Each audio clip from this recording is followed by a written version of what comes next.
want to tell you about a plan you can follow which takes only a little time each day, 5 days a week, and which brings results out of all proportion to the time spent.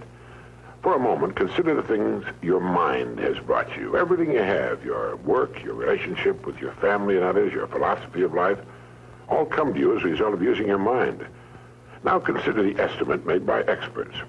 You have probably been operating on less than 10% of your mental capacities, much less. Dr. Herbert Otto, psychologist, educator, and chairman of the National Center for the Exploration of Human Potential, reminds us that many well-known scientists, such as the late Abraham Maslow, Margaret Mead, Gardner Murphy, O. Spurgeon English, and Carl Rogers, subscribe to the hypothesis that man is using a very small fraction of his capacities.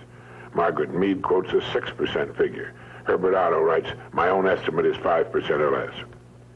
Neurological research at the UCLA Brain Research Institute points to enormous abilities latent in everyone by suggesting an incredible hypothesis. The ultimate creative capacity of the human brain may be, for all practical purposes, they pointed out, infinite. To use the computer analogy, man is a vast storehouse of data, but we have not learned how to program ourselves to utilize these data for problem-solving purposes. Yefremov, the eminent Soviet scholar and writer, says man under average conditions of work and life uses only a small part of his thinking equipment. If he were able to force our brain to work at only half its capacity, we could, without any difficulty whatever, learn 40 languages, memorize the large Soviet encyclopedia from cover to cover, and complete the required courses of dozens of colleges. Now, this statement is hardly an exaggeration. It is the generally accepted theoretical view of man's mental potentialities. Now, how can we tap this gigantic potential? Well, it's a big and very complex problem with many ramifications. But as Herbert Otto points out, it is clear that persons who live close to their capacity, who continue to activate their potential, have a pronounced sense of well-being and considerable energy. They see themselves as leading purposeful and creative lives. If everything you have is the result of using just 10% of your mind, consider for a moment what it will mean to you and your family if you can increase this percentage. Now, none of us, as a rule, has the slightest notion of the real capabilities of his mind. But believe me when I say that your mind can be compared to an undiscovered gold mine. And it makes no difference whether you're 17 or 70. Look at it this way. Your goal is in the future. Your problem is to bridge the gap which exists between where you are now and the goal you intend to reach. This is the problem to solve.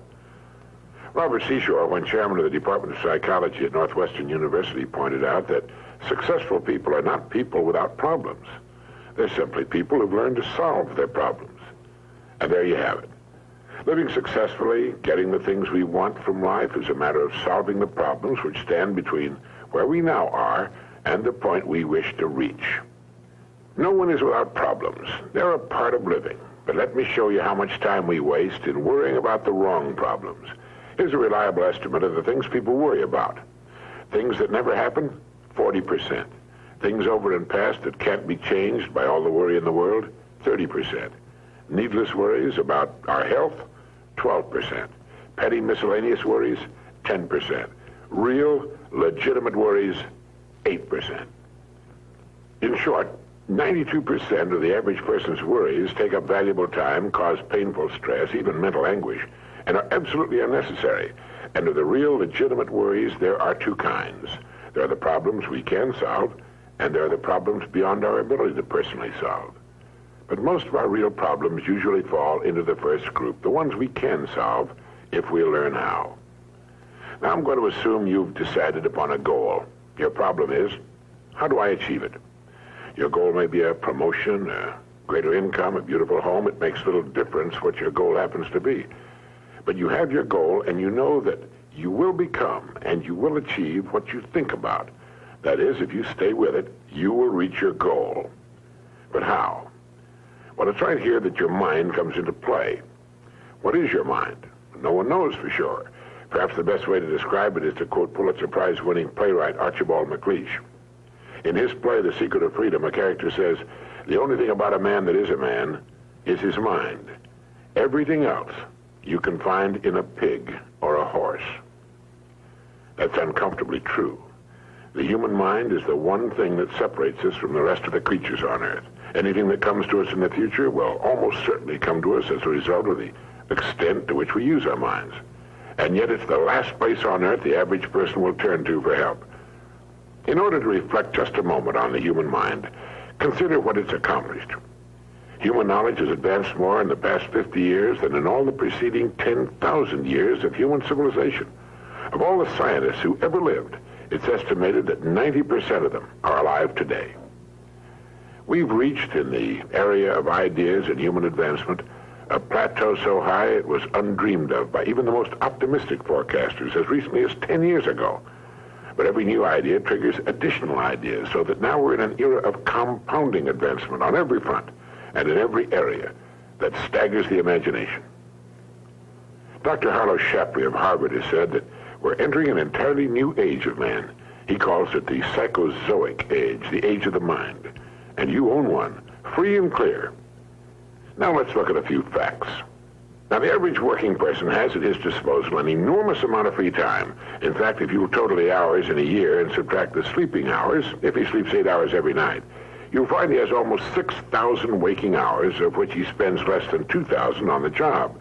Now, this leaves him 4,000 hours a year when he's neither working nor sleeping. These can be called discretionary hours, with which we can do pretty much as we please. At least, our minds are free. Now, so you can see the amazing results in your life, I want to recommend that you take just 1 hour a day, 5 days a week, and devote this hour to exercising your mind. Pick 1 hour a day on which you can fairly regularly count. And during this hour every day, take a completely blank sheet of paper. At the top of the page, write your present primary goal, clearly, simply. Then, since our future depends upon the way in which we handle our work, write down as many ideas as you can for improving that which you now do. Try to think of 20 possible ways in which the activity that fills your day can be improved. You won't always get 20, but even one idea is good. Now remember 2 important points with regard to this. 1, this is not particularly easy, and 2, most of your ideas won't be any good. Now, when I say it's not easy, I mean it's like starting any new habit. At first, you'll find your mind a little reluctant to be hauled up and out of the old familiar rut. But as you think about your work and ways in which it might be improved, write down every idea that pops into your mind, no matter how absurd it might seem. Let me tell you what will happen. Some of your ideas will be good, and worth testing. The most important thing this extra hour accomplishes, however, is that it deeply embeds your goal into your subconscious mind, starts the whole vital machinery working. And 20 ideas a day, if you can come up with that many, total 100 a week, even if you don't think on weekends. An hour a day, 5 days a week, totals 260 hours a year, and still leaves you 3,740 hours of free leisure time. Now, this means you'll be thinking about your goal and ways of improving your performance, increasing your service, 6.5 full extra working weeks a year. 6.5 40-hour weeks devoted to thinking and planning. Can you see how easy it is to rise above the so-called competition? And will still leave you with 15 hours a day to spend as you please. Starting each day thinking, you'll find that your mind will continue to work all day long. You'll find that at odd moments, when you least expect it, really great ideas will begin to pop into your mind. And when they do, write them down as soon as you can.